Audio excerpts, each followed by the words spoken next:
You're listening to Great Scott, the Office podcast. My name is Jay-Rey, and with me is my deskmate, Jacob. Hey, everybody. How's it going? You're super well lit, man. I know I'm out of the cave, sadly. I spent so much time and effort to make that thing good, and now I can't use it. That's what you get for being old. Well, That's what it is. Dust allergies, apparently. No, it makes sense. Like, I never had allergies. 7 years. Do what? I think your body's supposed to change every 7 years or something. Well, I never had allergies until I moved to Oklahoma, so Wow. now I live in an old house, so it's kind of dusty, even though we do our best to keep it clean. Well, you're in the basement, right? Like, how clean can you keep a basement that isn't like a finished basement? Right. Very true. So, but anyway, we're not here to talk about that. We are here to talk about The Office. Yes. Big congrats to our man Jay-Rey. He got married last weekend. Mr. Jay-Rey Riveria. Sounds nice, doesn't it? Yeah. You seem like the progressive type to take your wife's name. Yeah, you know what? We had thought about it, and at the end of the day, we decided to take no one's name because we just didn't want to deal with the hassle of like correcting people for the next 10 years. Hey, now you get that sweet married tax bracket. Yeah, well, I'm still in debt, so I think we've established that this first year we're going to file married individually. Like, married, filing separately. That's what it is. Married filing separately. So it's different types of taxes that they get taken out and stuff too. Right. Well, I know that's a conversation for another time because I could go on and on. But so we are in season 7, episode 13, The Ultimatum, directed by Dave Rogers, who won an Emmy for picture editing for a comedy series for the Office 3rd season finale, which was, so he was, I guess, the editor for that one, and Carrie Kemper as the writer, who is the younger sister of Ellie Kemper. Oh, there you go. So there's a little nepotism going on in The Office. Oh boy, well, we know how that turns out in The Office. Someone's going to get spanked. Boy. All right. Okay, so what? We get our cold open here where Jim's walking in, but he's like in casual wear. It seems like he's left the office and has come back to the office because he forgot his phone. Right. Yeah. Right. Mm. So questions, Jacob. Mm-hmm. Does he have a key to the building? I mean, maybe in the past we've seen characters get locked in, right? Because there's a gate that locks people in than the building itself. But it is now Dwight's the owner, so who knows if what the things are. Maybe he's got 24-hour security. Maybe he lives there. Right. Yeah. Yeah. Just because obviously, so we know what happens. Dwight is there with his night guard folk, the Knights of the Night. Yeah. So it's fine, but he didn't know that they were going to be there. So part of me just wonders if you must have had a way to get in already. Mm-hmm. Right. And so it kind of makes me wonder if how does Dwight have time to do all this crap? Like he's always doing something. So he's like karate, building owner, number one salesman, night patrolman. Yeah, it's too much. He's a Renaissance man. Jay-Rey is having problems with his microphone. But yeah, and so in typical Dwight fashion, they overreacted. He starts like making fun of whatever the dude's name was. And yeah, well, that's the thing, because Dwight assumes already that Jim's going to be, aggressive in his humor against Dwight's, post-work time spent. Right. But then he ends up cracking all the jokes himself. And Jim just kind of sits there just taking it all in. Oh, you're making fun of his voice or something like that?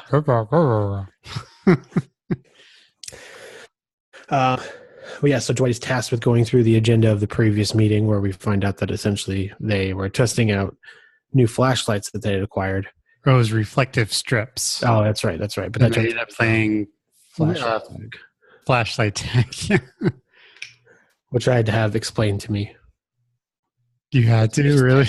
Let's just tag with a flashlight? This sounds stupid. Well, you generally do it in like the woods or something where you can like hide and like do stuff, and so it's more of a searching game instead of like actual like hide and seek or whatever or tag. Well, it's closer to hide and seek than it's much closer to hide and seek, but you do it at night with your flashlight and you're looking around and trying to spot people. But what if you play hide and seek and you need a flashlight? Is that flashlight tag? Essentially, yes. Essentially, that's what it is. Okay. At least that's how I've played it in the past. Well, write us in if you have corrections. Which is not to be confused with Gestapo, which is a different type of flashlight tag. Oh, I see. So let's see. Yeah, well, that's about it. And Jim ends up like walking into the room as they are enjoying flashing flashlights at each other. But Dwight closes the door on his face. Yeah, I just love how over the top he gets. Yeah. So this episode is all about. In the last episode, Last Christmas, we knew about the ultimatum that Holly was supposed to give to AJ about, propose or else kind of thing. Yeah. So do you think that's a fair thing for her to do? Well, I do, in a sense. One, I forget how long have they been dating, but I guess that doesn't really matter. Because, at least since lecture circuit, so like 2 years maybe? Yeah. Yeah, I feel like, being married now for approximately 9 days or so, I feel like, when people are old, and these guys are at least 40 or so, right? Relationships, I think the timing to get to know each other can get compacted. Because a lot of like the steps that we took in high school, like trying to figure out where you can hang out and stuff, like all of a sudden you're staying at the other person's house already, and already picking people up from the doctor after they've had some type of invasive surgery and seeing them all loopy. A lot of boundaries get crossed over, I think, when you're an adult in a relationship pre-marriage that can like quickly get you to the place of like, oh, okay, we should get married. And plus, by the time you're, you would hope by the time you're in your 40s, you know what you want in a mate. They're pretty close. So it's more about seeing if this person's compatible, and it's less learning about them, I guess. Yeah. Or not learning about them, but learning about yourself and dealing with relationships. I don't know if I like the propose or else, but I do I could definitely see a very stern what's going on here.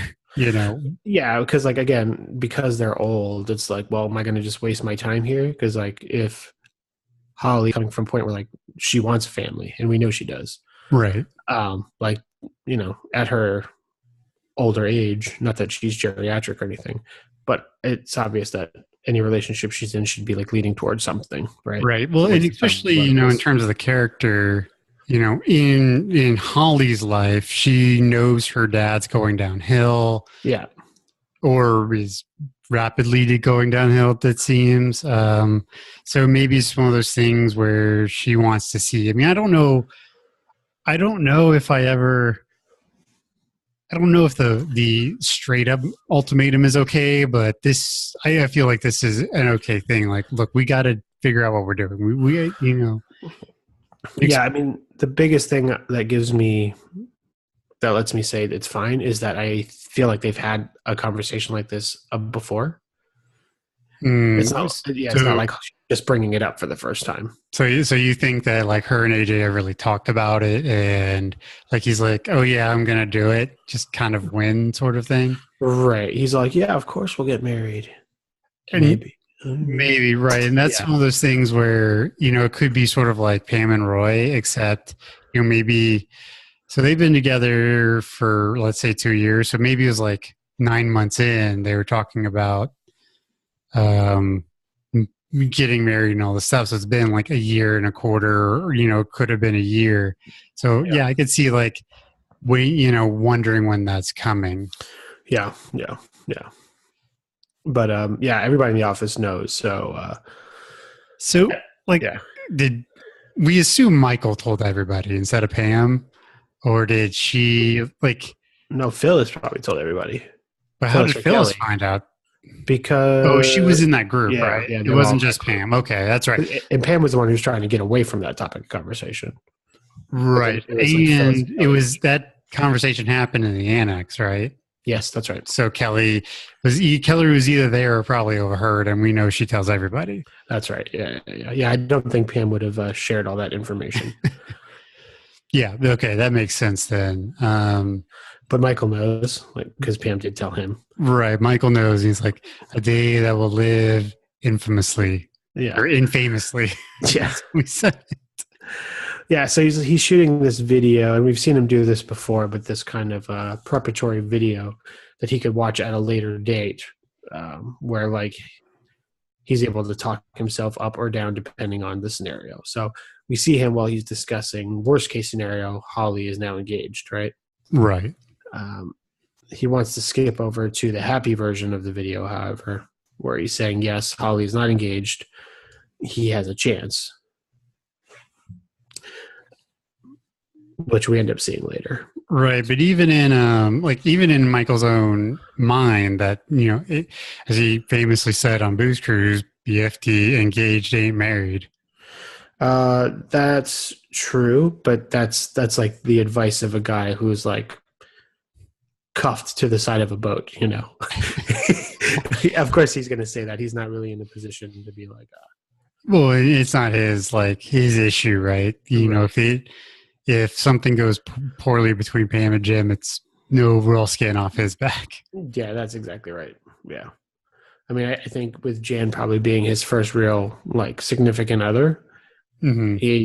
He's just saying things probably based on his experience of rom-coms. So it's true. Speaking of rom-coms, real quick, I have to say a quick mea culpa because apparently I had spoken ill of what was that woman who Nora Roberts, Nora Jones, the woman who writes rom-coms. Man, we talked about it 2 weeks ago. Right. I know who you're talking about. But I'm going to have to apologize again next episode for not remembering her name. Anyways, apparently she's won an Emmy, and she did things like When Harry Met Sally and some respectable things, and I had cast her off to the side as if she was some chump. And I apologize to those of you who are upset. Hashtag my wife.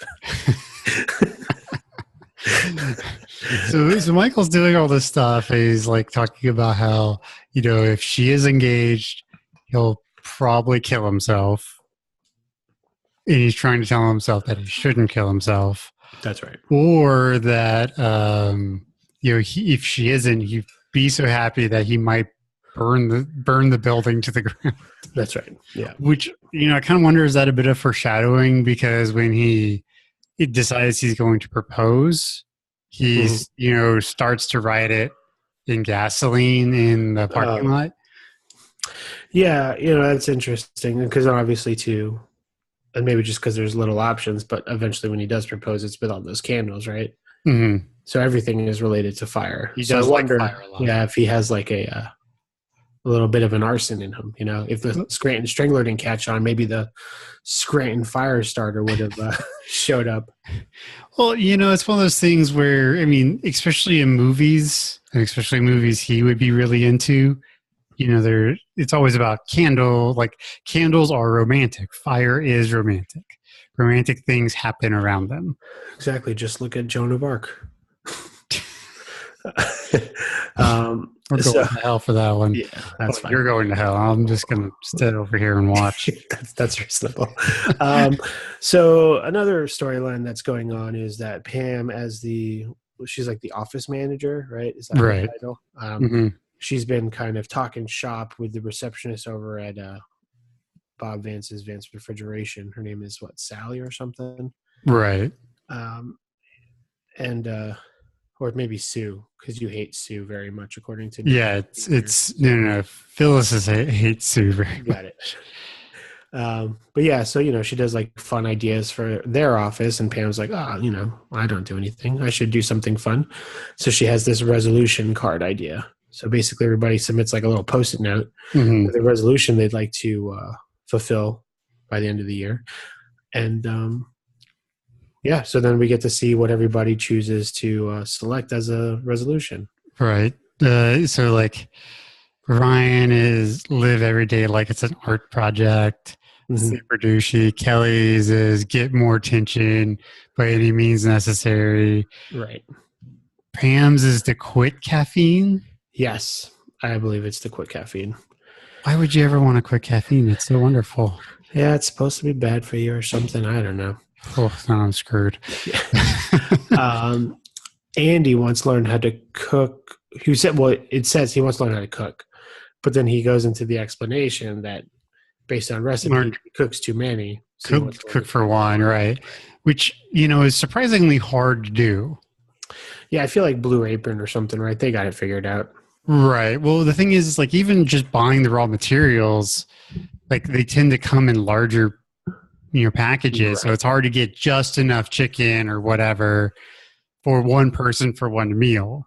Yeah, yeah, that's true. When you're cooking, especially when you're single, it tends to be like, okay, you cook 4 meals, right? Just, eat them throughout the week or whatever. So, it is really hard to cook for just one person. Yeah, yeah.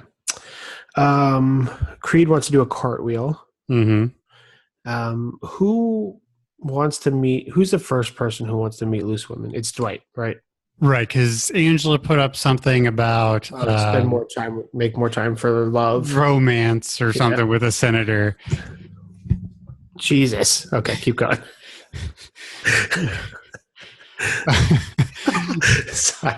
Y'all have to watch the YouTube because Jay-Rey's mic is just falling and looping all over the place. Oh my god! You gotta get a little bit of wrench to tighten up those screws, man. That's what I need. All right. Yeah, no, it's true. Okay.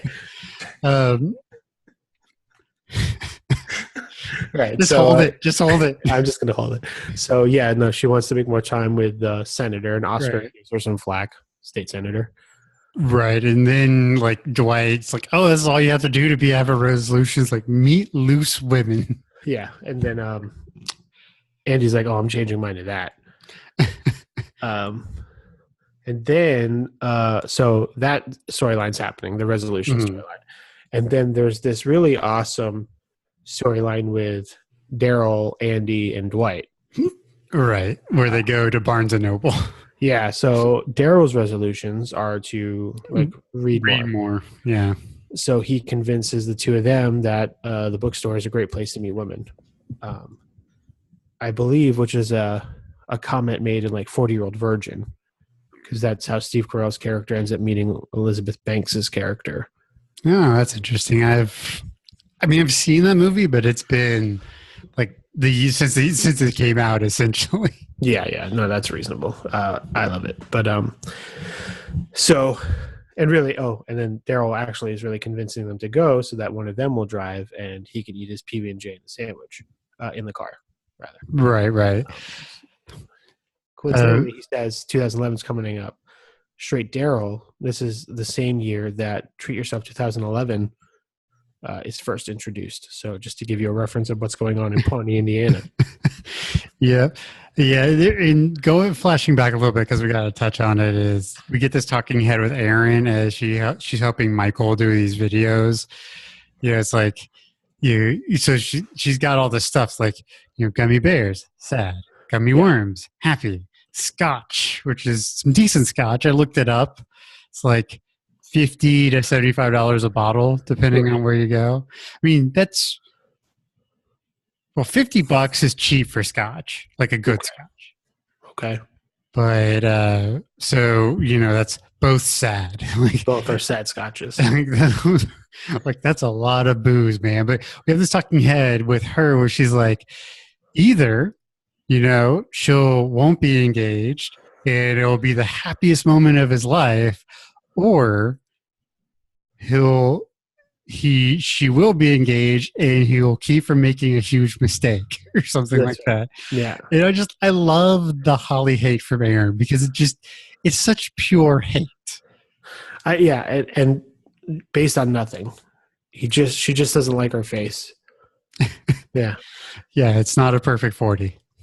So Holly is coming in after this sorting, and there's fun things in that box, like Michael wants a sponge to soak up his tears. Right.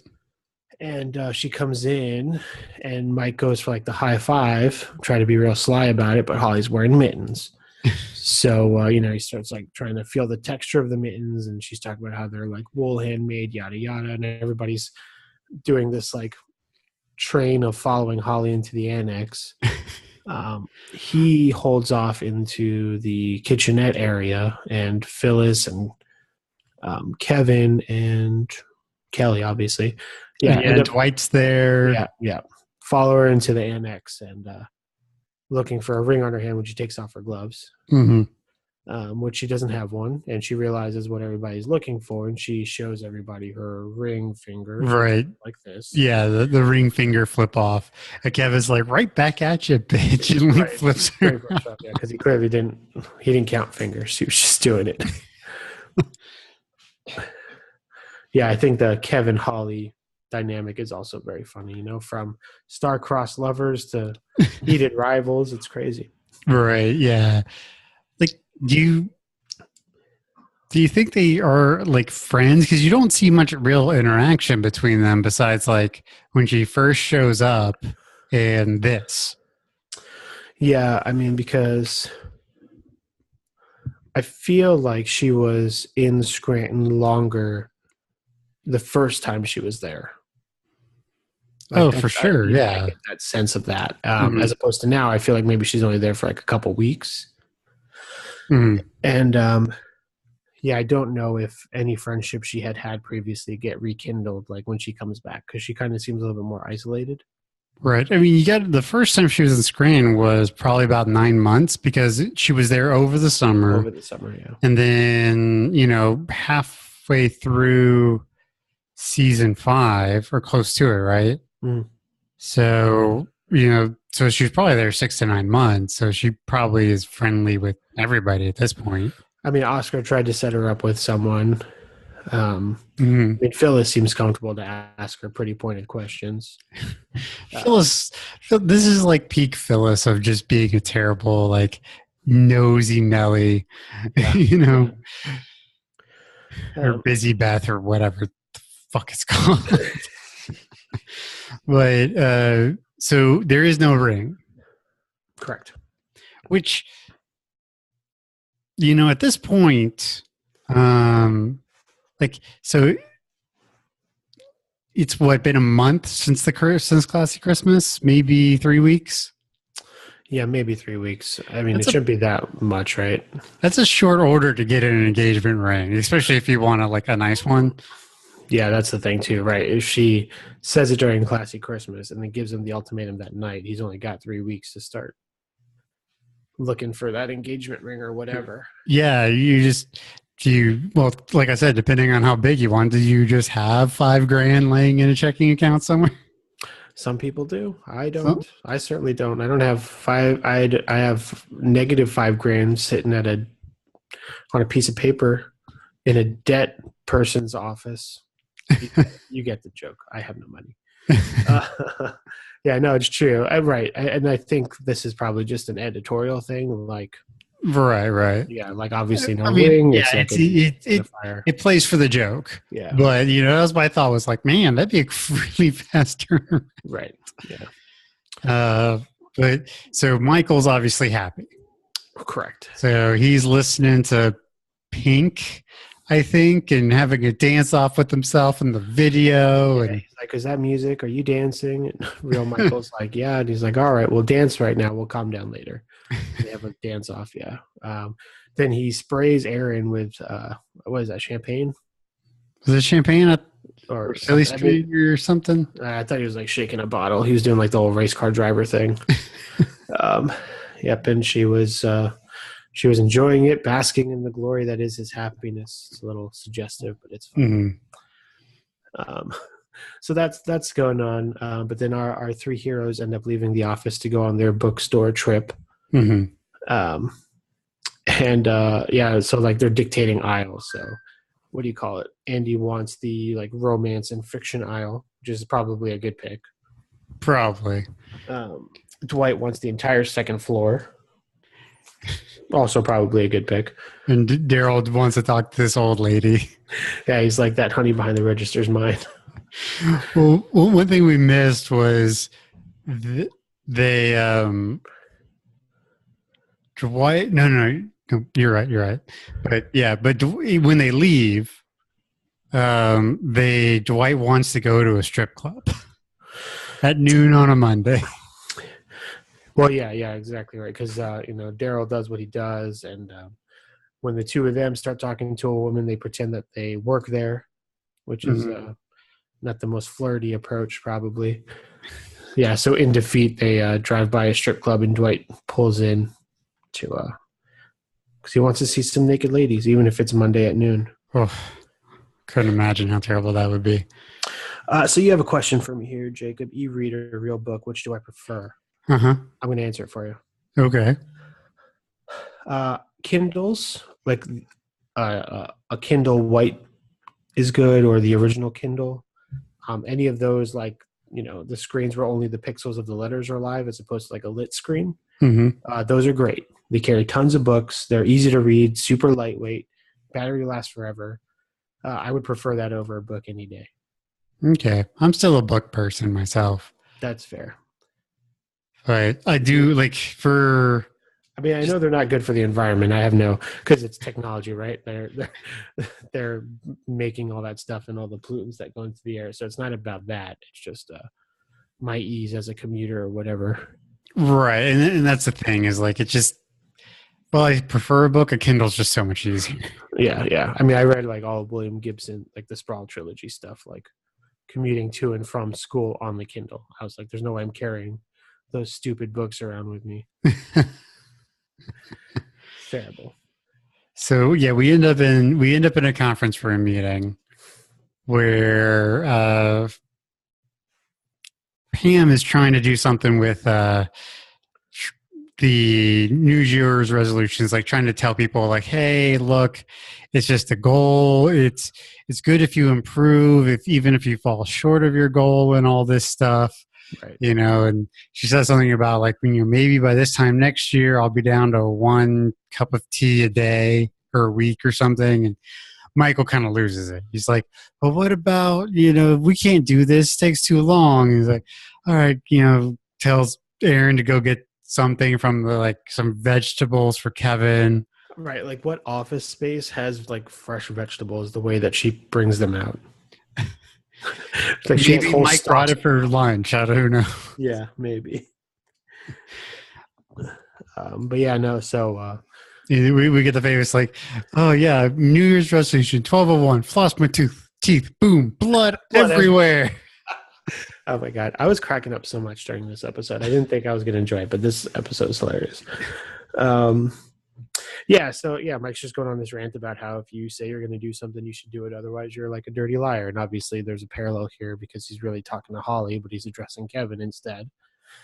So right, not so subtly. Yeah.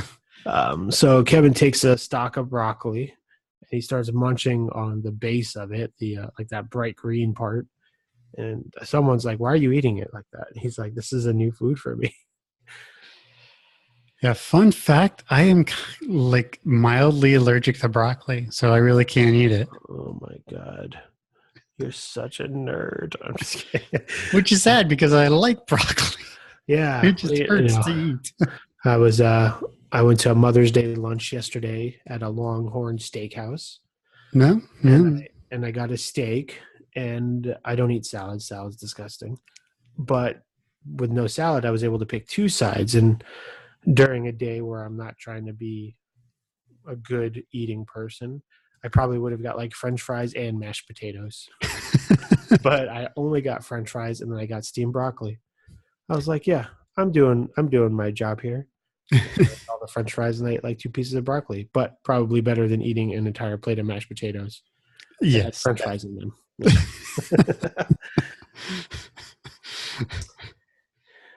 Well, so Kevin's trying to eat it, and it's just gross, and Michael's basically force feeding him at a point. Right. He's like, this is a new food for me. I don't know what's going on. Yeah, yeah. He's like, "Can I have some water? Can I have some candy?" And Michael's just like shouting at him, and Holly gets upset, and she leaves, and Michael sits down in frustration. Kevin spits broccoli everywhere. It's pretty gross. So obviously, Pam's meeting kind of went off the rails a bit. But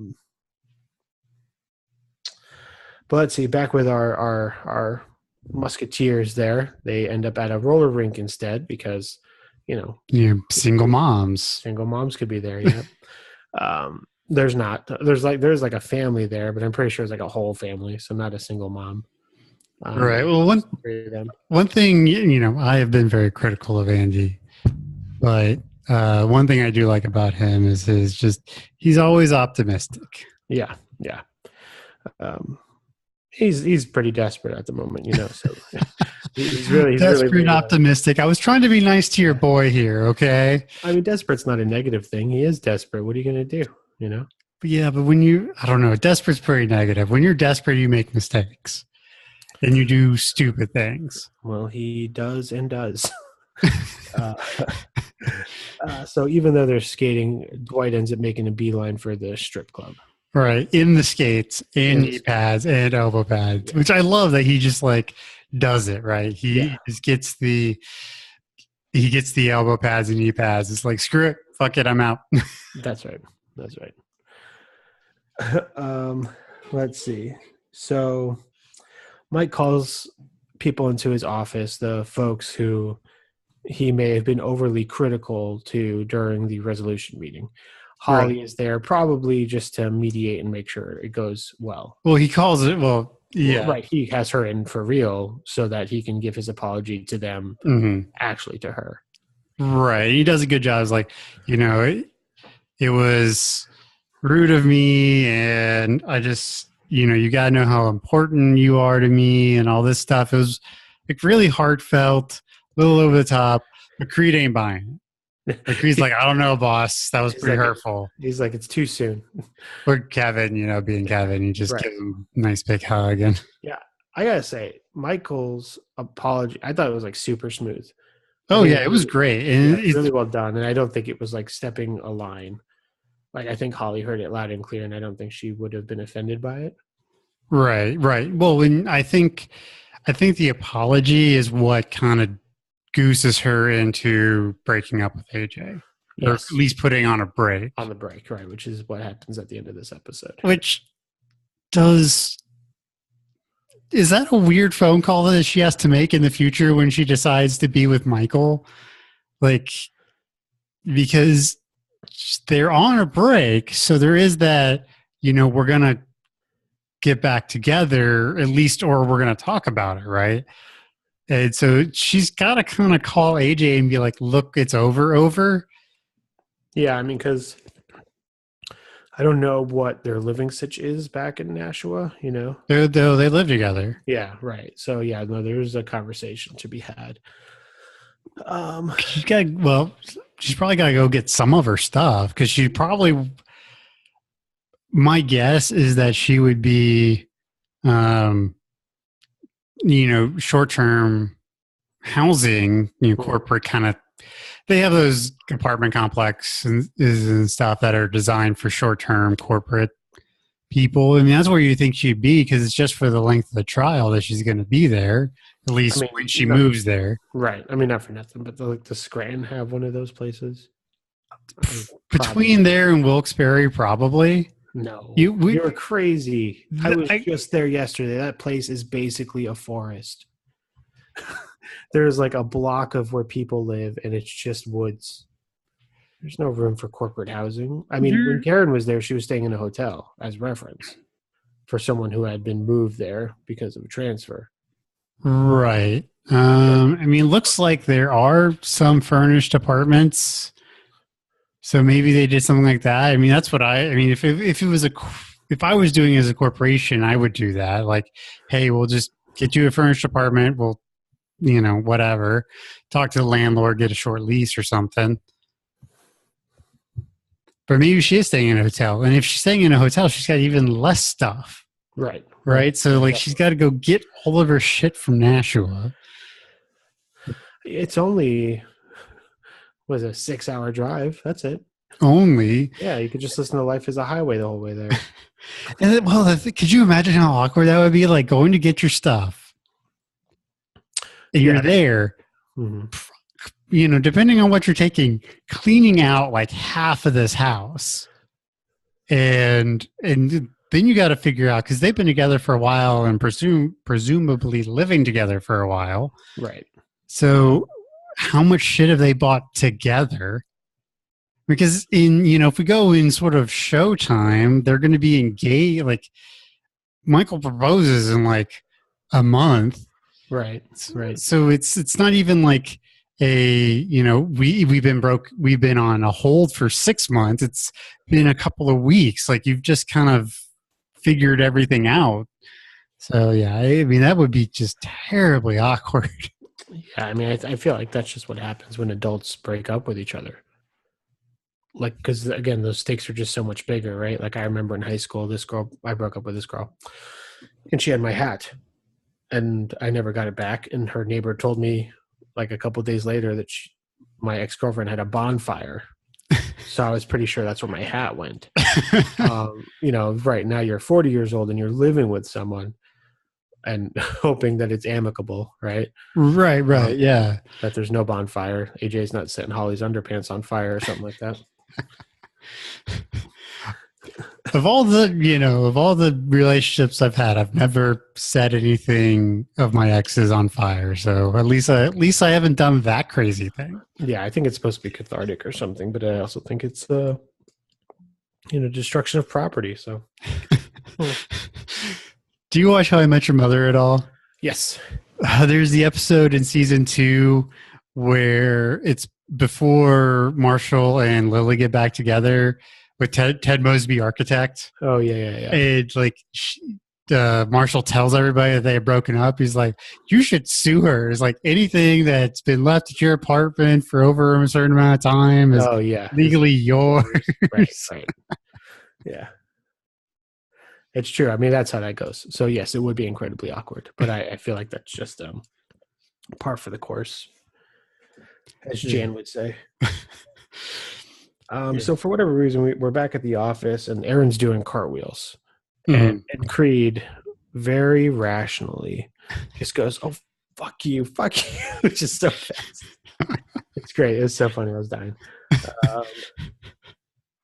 But Pam decides to chuck out the whole thing. So much for trying. Yeah. Which, I mean, at this point, like, she should know better with this group. Right. But this is a precursor, because she does keep trying, because she, like, in the future, she does in season 8 when Amy becomes the manager, it was her idea to do the fundraiser thing with, like, the thermometer that goes up. Right. Yeah. To get the tattoo on Andy and the chore wheel. Yep. With the mini chore wheel. Right. So, this is like, it's not her first, like, it's her first attempt, but she doesn't give up. So you got to give her credit for, keeping it going. I mean, she made up the job, so she's going to do it as well as she can. That's right. Yeah. You got to. We find ourselves back in Michael's office, and Aaron is checking out all of like the happy things. I think he's throwing out everything, really. Essentially, yeah. But he does end up keeping the sponge. He's like, toss the scotch. I'm like, oh man. Yeah, I'm not a Johnny Walker fan myself. I'm not a blended guy. I'm a single malt guy. Sure. But still, I mean, it's not bad scotch. Well, it's particularly funny too because Aaron also doesn't know any better. So Michael says throw it out. If you were his assistant, you'd be like, oh, sure. And then you just put it to the side and take it home, right? Well, for sure, yeah. But she doesn't know. And he says throw it out. So she's like, yes, I will throw this out. She puts it in the garbage. Yeah, I mean, granted, prices have gotten better. But when I first moved here, that bottle was like $90. Crazy. I bought 4 cases of cans of soda for $12. Yep. It was great. I made dye because of health issues. But my wallet will be happy. Dude, you gotta get on the Soda Stream. It's where it's at. Soda Stream, get out of here with that. I've heard, I don't know what, but I've heard things. People say Soda Stream, and it always sounds negative. I don't know what's going on with that. Dude, I love mine. I've had one for years now, and I love it. You connect yourself with negative things all the time, man. And then, then we retreated to a phone call of Holly actually delivering the "we're on a break" message to AJ. Yeah, that's such a brutal thing to say to somebody. Like, either break up with somebody or don't do this. Like, we're on a break until X point. Well, what's got to be particularly tough is, like, at this point, AJ knows about Michael. Right. So it's like, yes, your girlfriend's going on a break while working in the office of this guy who has a complicated history in your girlfriend's life. It's like, what's the break for? Obviously, right. He didn't show up to punch Michael in the face.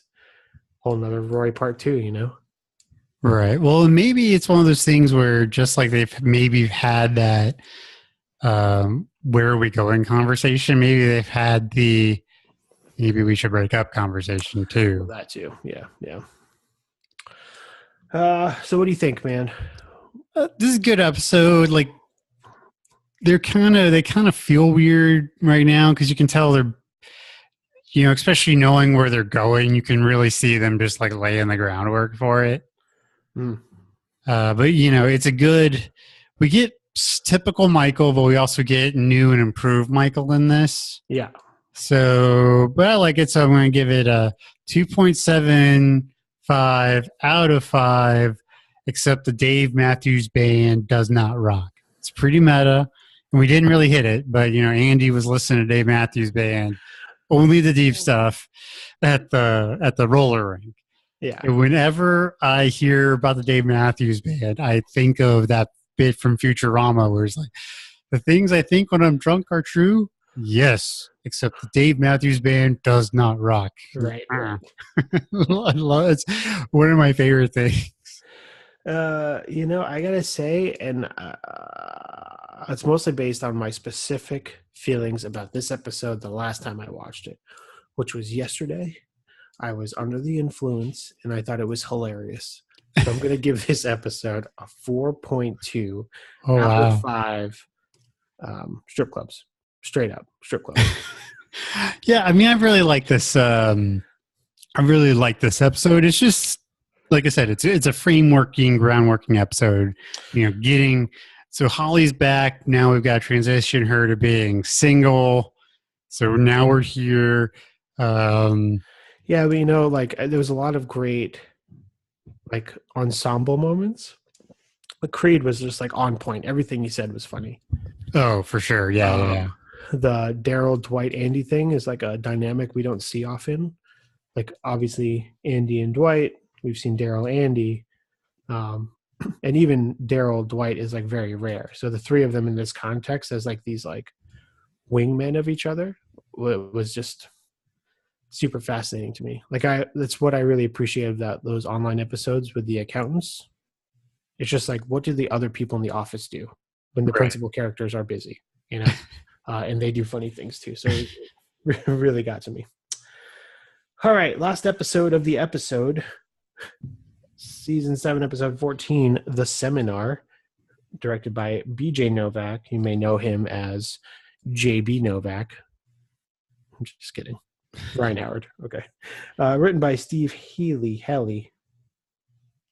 Right. Who is a executive producer on the series Veep. I don't know what an executive producer does, but he's one of them apparently. Yeah, I think it's all different. Some executive producers are really part of it. Some are not.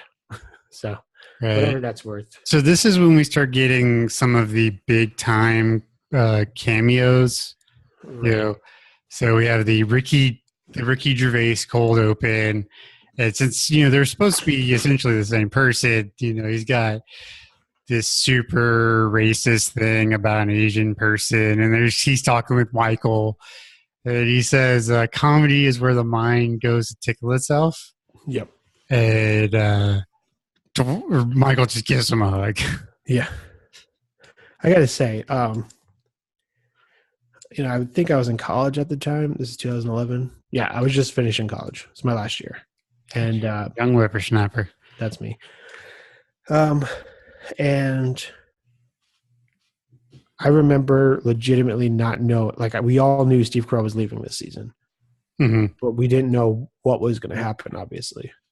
So when I saw this cold open, part of me really, really thought, I was like, oh shit, like we may get, even if it's just a couple episodes of a Ricky Gervais ran Office.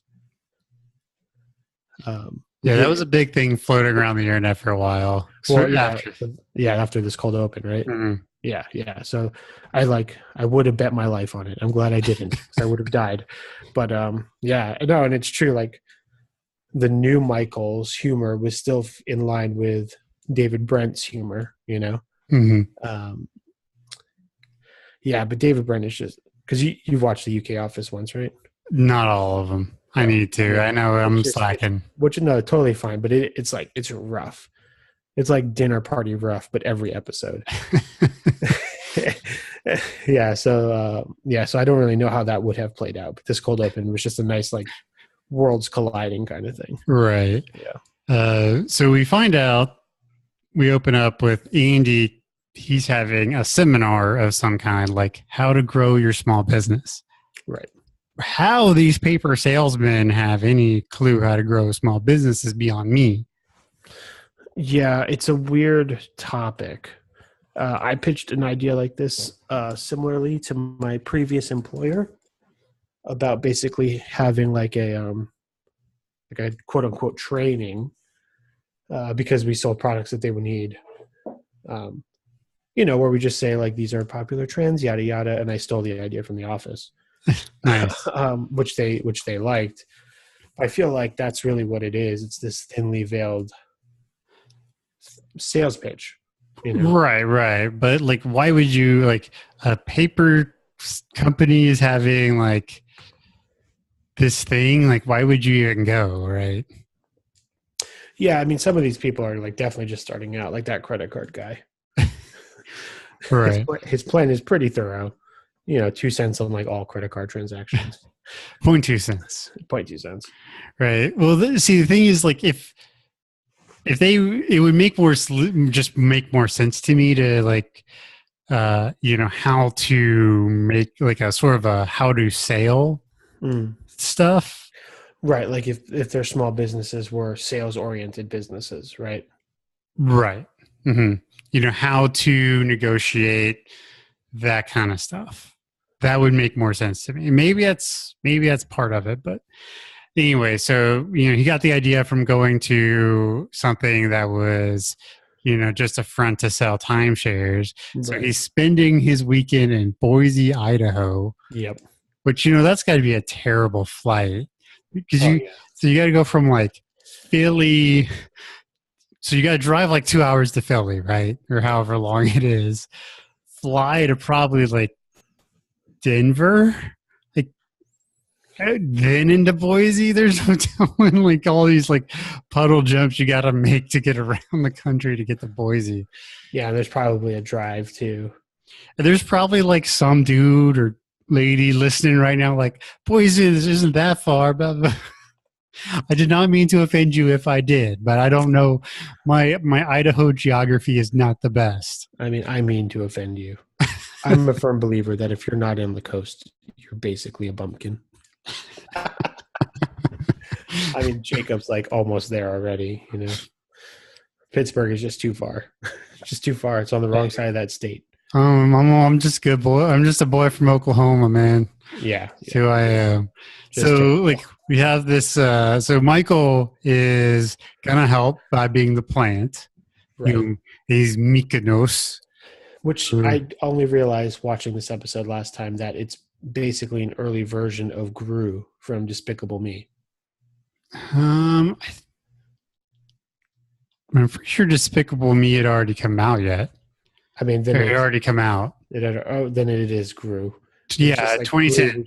So he was using the Gru voice a bit, which, I mean, I haven't seen the third one. The second one was okay, but the first Despicable Me OG, I love that movie. I thought it was hilarious. You and millions of other children. But I don't get the fucking minions. This is we're going on the tangent here. I don't get the hype with the minions. I just don't get it. Yeah, but Jacob, banana, fart noises. Like I get they're insanely marketable, and probably to 8 and 10-year-olds, they're great, and that's why. But I know I shouldn't be like analyzing a children's movie this closely, but I just don't get it. It's tough, and that's why Great Scott will never be a brand that Disney wants to buy. Because they want to buy everything. Just don't get how to market. All right, but so like Andy's warming up for this seminar, right? And he's doing like these high knee jogs, and like Jim's there, like holding his hand so he can like slap his knees against him. And Jim loves the idea, or as Andy put it, Tuna Turner loves the idea. Of course. Classy. And someone walks into the office and Jim freaks. Yeah. Just some young white guy walks in, and there's some air of recognition, and Jim starts ducking and says, Andy, I can't do it. Like immediately after declaring how great an idea and how happy he was. He's like, yep, I got something out of the office. Bye. He's just poof, gone. Yeah. And we find out really that he had a whole team of people, Andy did. Dwight was going to be there. Phyllis was going to be there. Stanley was going to be there. But as they start to meet some of the small businesses that come in, they all bail out as well. Mm-hmm. Yeah, because we meet the credit card guy who just like, I act as an intermediary. Yeah. There's buy mine shafts. Right, which if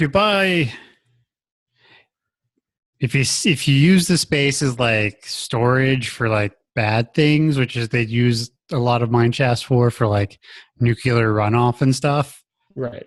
Not the worst thing in the world. Not the worst idea in the world. True.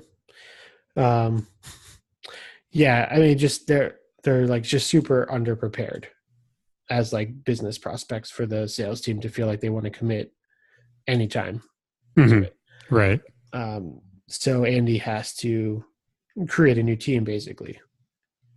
Which is the rejects. It's Creed and Kevin and supposed to be Ryan that turns into Kelly. Right. We have this B storyline where Aaron is playing Gabe in what I assume is Words with Friends. Yeah, whatever internet Scrabble thing is happening there. But she's got like this weird, like I'm looking at this phone, like 2011, iPhone's been out for quite a while. I think like the iPhone 4 was out by this point. And it's just like, what phone can run this?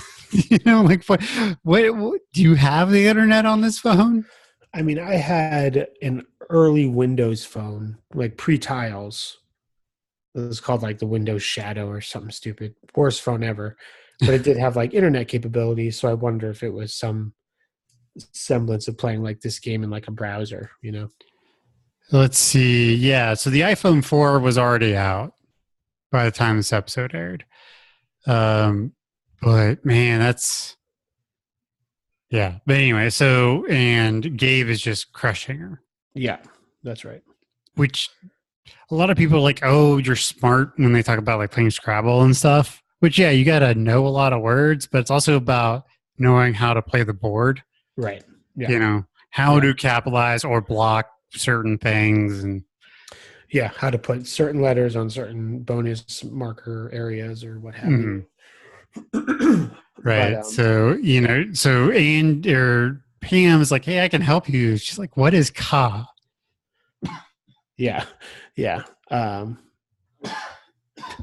Jacob's dying too. We're all having trouble. I was juggling my microphone. Jacob looked like he was about to puke. It's all great. Well, yeah, we're going to start talking about that one soon.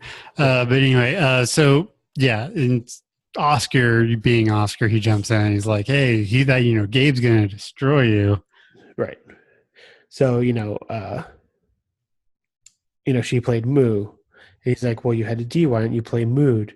And immediately she's like, of course, like a cow mood, past tense. Right. It's like they don't have to be like, oh, moon. The cow jumped over the moon. Like they don't have to be cow themes. Like I'm playing to win, Pam. Yeah, yeah. Yeah, right. And then another word that she has is jelp. Jump. Is jelp a word? Like I jelp you. Yeah, yeah. Which works for any type of said phrase that actually isn't a word, just using it as a verb. But it's something like anytime I could play jelp, because me and my wife will play Words with Friends back and forth, and it's just like, it's like bullshit.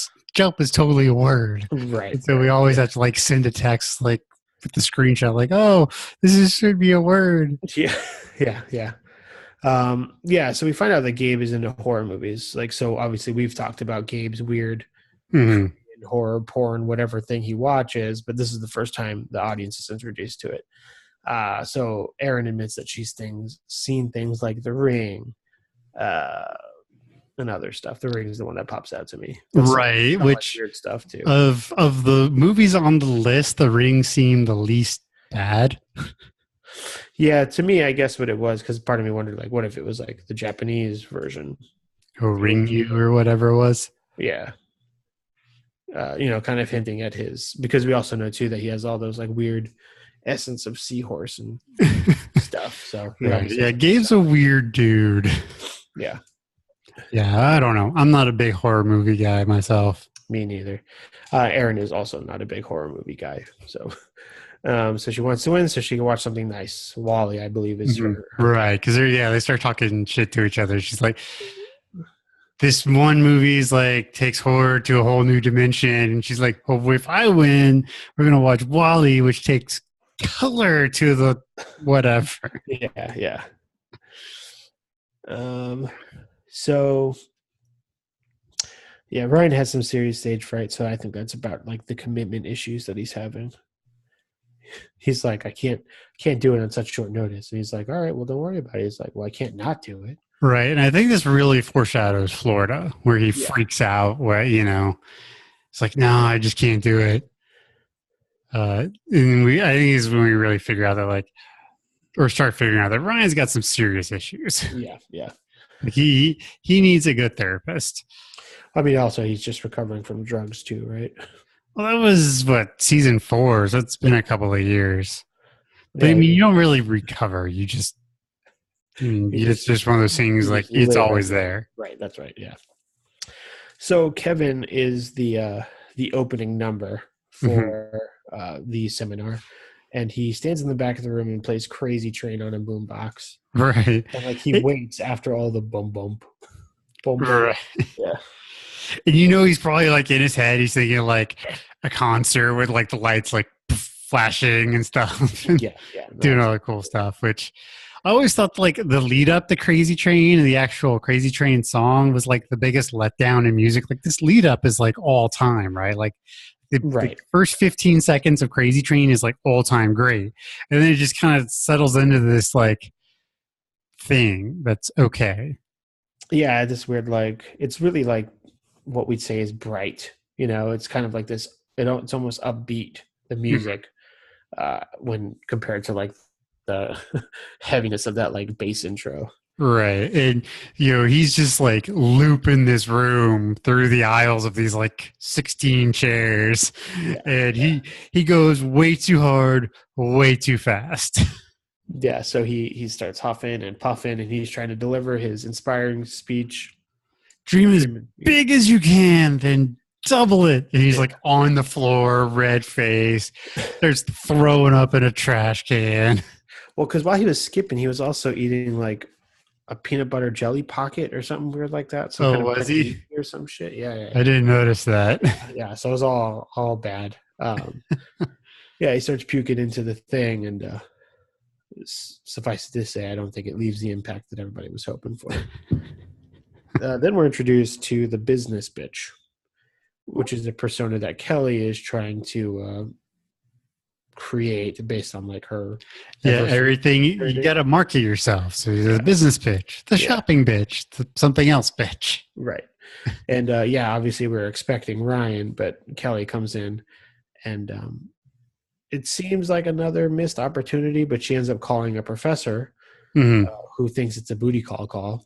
Right. So like you really get the sense that she was like boning this professor when she was doing her executive training thingy for Saber. That's right. Yeah. And but she kind of steers him in the right direction and says, well, I just need like top 10 business ideas or whatever. And he's like, well, there aren't really 10. She's like, please, that weird like, oh, we'll probably bang again later kind of voice. And and he starts listing off some stuff that it sounds right on paper. Yeah, I mean, it's pretty basic stuff. Know your market, be fiscally responsible. Yeah. Really basic stuff. Right. What's 26 here, Jacob? Oh, so they're trying to help Pam and Oscar trying to help Aaron. And Oscar gets really pissy about the cue, and Pam's like, "Oh, that may not be the best play." And like, Oscar's like, "Just put the cue there." Like, you're all up in his like, all up in like crazy about it. Yeah. So he's like, well, there's no theater in that. It's like there's no, there's no yelling in that either. So, Holly is trying to help Michael with his character. Right. So it's also crazy. You just got to say it because like Mykonos is not at this thing from the beginning. He shows up after this break they have. Well, I got the feeling that because he wasn't in there when Kevin was puking. Right. I got the feeling that when everyone bailed, so did Michael, and then he came back. That's what I got. Yeah, I mean, like I said, I don't think he was there when Kevin was doing what he was doing, because Michael steps in when Andy starts throwing, like blowing it. Mm-hmm. So I feel like he also would have stepped in once Kevin was like skipping at all. Right. Yeah. So she's like, just so obviously a plant, I guess, is my problem. So yeah, it's like, so what do you do in your spare time, Mykonos? Oh no, practice Olympics. Yeah. Well, my favorite movie is Grease, or as we call it, home. Yeah, it's all very funny. Of all the characters, I like Mykonos. I think he's subtle enough that it's not just so cringy. Yeah, I mean it's still offensive, but no, it's not like ping offensive. And Holly starts getting into this, so they go like, we have to try this out. Right. They go down to the caffeine corner with Hank, and so she's not going to be a part of it. And then Michael's like, "Hello, I would like a Greekachino," and she just cannot help herself. She jumps in and is like, "Oh, that's a strong coffee with milk from a goat." Yeah, well, part of me feels like too, she was like kind of saving him because he's just like talking or whatever, and Hank is obviously not playing off of anything. I mean, it's hard because Hank knows Michael, so even if he gave a damn, I don't think he'd play along, Right, but I don't know. Part of me really thinks that like she wanted to jump in because we established how dorky she is in season 5 and how much she loves to do this kind of stuff. Well, she does end up going into the meeting with him later, right? Right, but she starts playing as Spiros, something like that. Yeah. During this, he's like, "Oh, you can talk again," and all that crap. Right. Yeah, so they're kind of jiving off each other in Greek or whatever, and it's like one of those weird things. It's actually kind of like the murder in Havana or whatever, the murder episode with Andy and Aaron flirting with each other in character, right? And then like everybody not being clear if there's like a real world component to it, right? Which makes which makes sense. So they, Andy brings in Creed, who's like, let me describe a person for you. 2 eyes, 2 ears, a mouth, 2 nipples, 10 fingers, a penis, something else.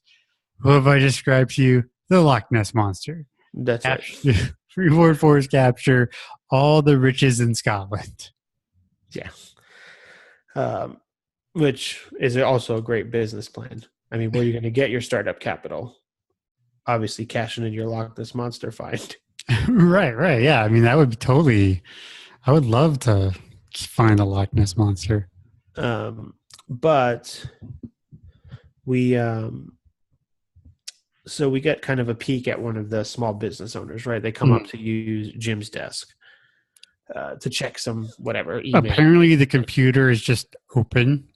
Yeah. I mean, well, I will say business owners of any size do have this like self-important thing going on, which I mean, I guess I get, even though they're small fish. Right. So I that's what I just figured was going on But there. like, maybe someone logged him in as like a guest, but like most companies have like that timeout, like your computer has to lock after a certain number of idle minutes. Because where has Jim been? We've seen him down like kicking a rock and listen to sports radio because he's hiding from what's his name, Tom.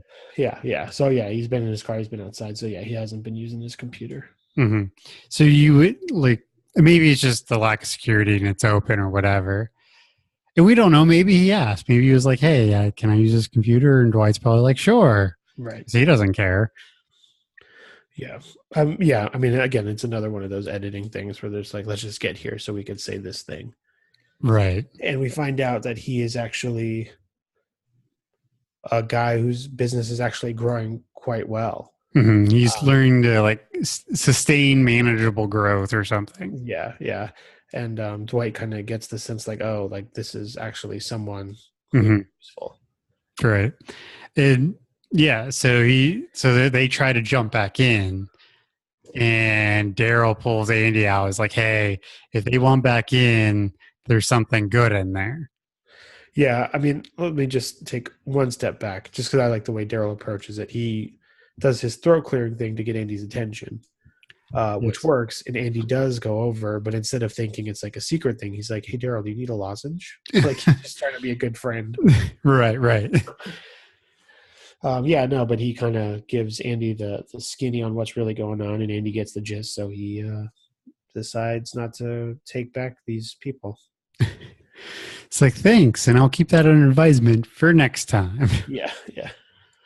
And one thing we learn about Andy is, and why he's a bad salesman, is he can't close. Yeah. Like he does, not like Dwight, who's just like, sign it. He doesn't, he has a hard time with the hard sell. Yeah.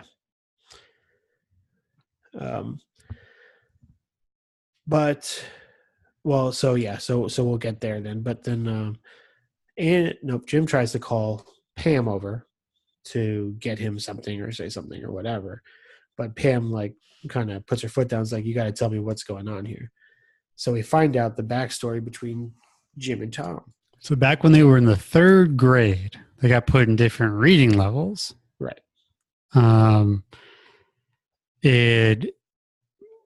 Jim's mom wanted Jim to hang out with more of the kids in his reading group because it was a good, be a good influence or whatever. Mm-hmm. And he says, what was it?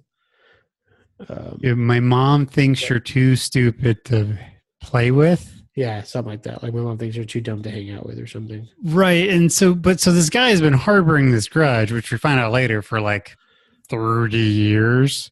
Right. Probably. Well, maybe not 30, but a long time. And my thought was like, why is he not pissed at Jim's mom? Well, because I think the scene plays out in a bit of a twist, right? Because the joke is that Jim is concerned about this thing that happened for when he was 8 or whatever. Right. And really now we're looking at a bunch of 30-plus-year-olds, and it's like, theoretically, that's water under the bridge. He's worrying over something stupid. But then we find out, as you said, that Tom also was holding on to this thing. And he, in a super villain-like way, really held on to it and decided it is what makes him hate Jim. And I think, it's just like, there's no reason for Jim to have felt as worried as he was. And there's definitely no reason for Tom to be as angry as he actually is, justifying Jim's concern. It was just like, I don't know. You gotta, it's just weird. Like, you would think that, like, since these guys went to school together, they would have gone to school together. Yeah, well, exactly. Like, how many? So, like, why aren't you, like, in fifth grade, be like, "Hey, I'm sorry about that" or something? Yeah. But yeah, so that's just a weird thing to me. Yeah. Like, why was he pissed at Jim and not the mom, who obviously said, "You're too stupid," you know? No, well, I mean, that makes sense to me. I mean, if a guy's going to hang on to this thing for 20 years, then I wouldn't expect him to be logical about why he'd be upset.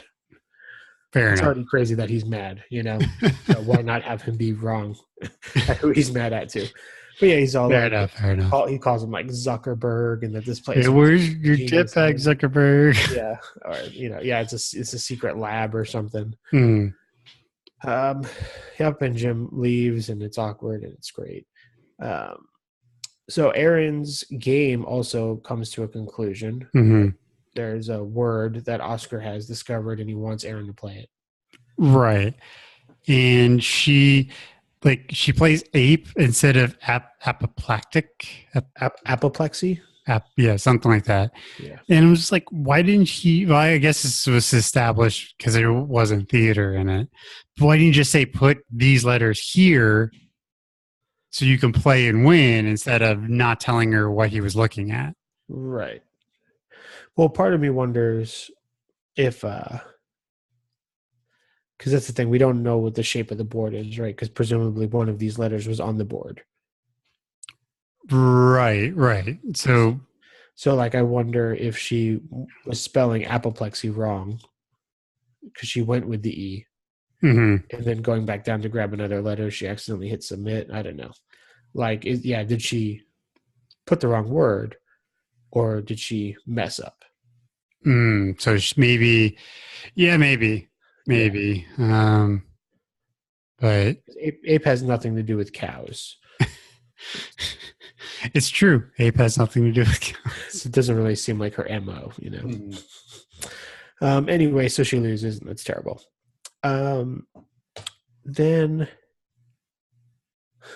my balls are on the outside. Gosh. So Mike pulls Andy out of the meeting because Andy's kind of being real light on the sell. He's like, well, you have my number. If anybody wants to buy from me, call me a later time. But that's not like closing. Like, you're giving your customer too much of leeway here. Right. And so he's like, get your head together, get in there, close. That's right. Yeah.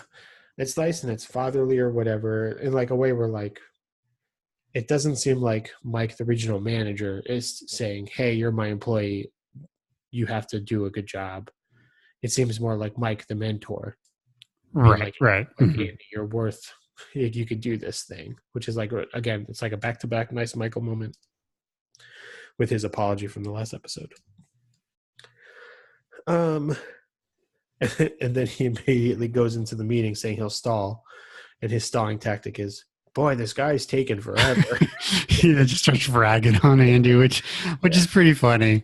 Yeah. But Andy gets some sales. I don't think the golf guy bought anything, but maybe he did. Who knows? No, it was the credit card guy, and I think the lady, who I forget what she does. Yeah. But then he immediately goes, the rest of you, you're dead to me. And Michael's like, no, don't do that. Don't do that. Yeah. And then he tries to save it or whatever. Mm-hmm. And so we get this talking head where they're like, it's Michael and Holly as their characters. And they're like talking to each other. It's like, oh, how about a kiss? And so he goes to try and kiss Holly. She's like, oh, no, I got to go. And he's like, oh, time for grapes. Yeah. And he's like, oh, this was a fun day. Yeah, it's a nice moment, but it's a little creepy. But right, it was like this thing where like, is it Mykonos and Spiros kissing? Is it Mike and Holly? Right, right. Mykonos kissing Holly? I don't know. I don't know. It could be either. Yeah. Dealer's choice. Dealer's Yeah. choice. So lastly, we find out Gabe trying to find a middle ground, picks some crazy horror movie where robots are killing people. Something Right. that's worse than like, yeah. And Andy drops Shrek 2. She's like, oh my God, there's a Shrek 2? Yeah. I'm like, there was, granted, she may have been young when Shrek 2 was out, but like, there were four other Shrek films that had come out at this point. Aaron had to have seen marketing for one of them. Right. Well, I mean, unless she thought they were all the same one. She's like, wow, Shrek has really taken the nation. Because she thought it was just the same Shrek. But yeah, you've got here Shrek 2, Shrek the Third, Shrek Forever After. Yeah, and Puss in Boots, which I'm not sure when it came out, so it may not have come out, at that time in 2011. Yeah, and obviously now there's a Puss in Boots Netflix show, I think. Yes. Or is it who? Yeah, I think it's Netflix. I think you're right. Yeah. But so it's this nice moment between Andy and Aaron where like, again, Aaron's kind of a dunce. Nothing against her. I like Aaron, the character, but I don't know if she. Actually, I think it's like a genuine moment between them. I don't think Andy's trying to make a move, and I don't think Aaron takes it romantically. Right, I agree. I mean, I think that like, I think is a good show of why Aaron dumped Gabe eventually. Yeah, is because he never really did anything for her. Right. So this is like the fourth time he's won. He hasn't picked a single movie that she would like. He seems like a selfish, at least the time, when we see him as the boyfriend, he seems really selfish. Yeah. Like, because there's this scene earlier in the episode where, she starts playing all these good words and he's like, maybe she's like a Slumdog Millionaire kind of thing. And I got this feeling like he treats her as stupid. Yeah. Or naive, which granted she is pretty naive, but it's more of a, I don't want to, it's more of an older person, younger person dynamic in their relationship instead of two equals. Right. What it feels like. Where he's like, oh no, sweetie, let me explain. Yeah. That kind of relationship instead of a, equal relationship. And so I think that's why I think we see, especially here, this is one reason, or maybe the main reason they broke up is because he's just so selfish about things. Right. Also, I think when they hug, she said something terrible about him during the Dundies in this season. Like he's all bones, or he's so cold, or something, or it feels like hugging a corpse. I forget, but it was harsh. We'll get there, but it was very negative. Yeah. Yeah. So, what did you think, man? It's an okay episode. So it's in the progression of, Michael and Holly. Last episode, so Classic Christmas gets her back. Last episode got her single. This episode gets her back into playing with Michael. Right. And there's really good brief talking head after the whole thing down the caffeine corner where she's just sitting out there smiling and she's like, I don't know. Yeah. Right. Like it's like she's incapable of escaping or incapable of being pulled into Michael's orbit. Right. She just wants to be there so bad that she just can't not be there. Yeah. I mean, because we already had the picnic, did we? No, we didn't. No, we didn't have the picnic yet. No. So this sort of gets that. No, we must have had it. Wait, which one? The picnic where Cece is announced to be, Pam is announced to be pregnant. Man, was I there for that episode? Did we ever talk about that? We must have. When they were doing the Slumdog Millionaire thing. But similarly, you feel like Holly... Right. Yeah, season 5. Yeah. Finally season 5. But Holly is the smart one, right? Right. She does the things that Michael does, but she comes from a place of logic and understanding and regular human emotion. But to your point, they do this Slumdog bit, which is so clearly terrible. And and I think she's blinded to that fact because of her interactions with Michael. Like Right. to her, it's like just the good old days, you know? Mm-hmm. Yeah. Right. And so this, this episode gets us to you're pretty much like, okay, they could be back together. You have that dynamic, that synergy. So I mean, I like the episode, but you can tell we're building a bit. So it feels a little thin. Like the whole thing with Andy is just kind of there. Yeah. Like it feels like it was supposed to be more, but then they were just like, screw it, we don't have enough time, so they cut some of it. Well, I mean, the Aaron thing is going to happen soon because Aaron leaves Gabe at the Dundies, which is before the end of the season because Mike is still there. Mm. Right. So yeah, I guess it's just like starts putting a lot of stuff in motion. Yeah, and like you said, maybe it's just too much. Like maybe we should just focus on the Michael Holly thing for like an episode whole.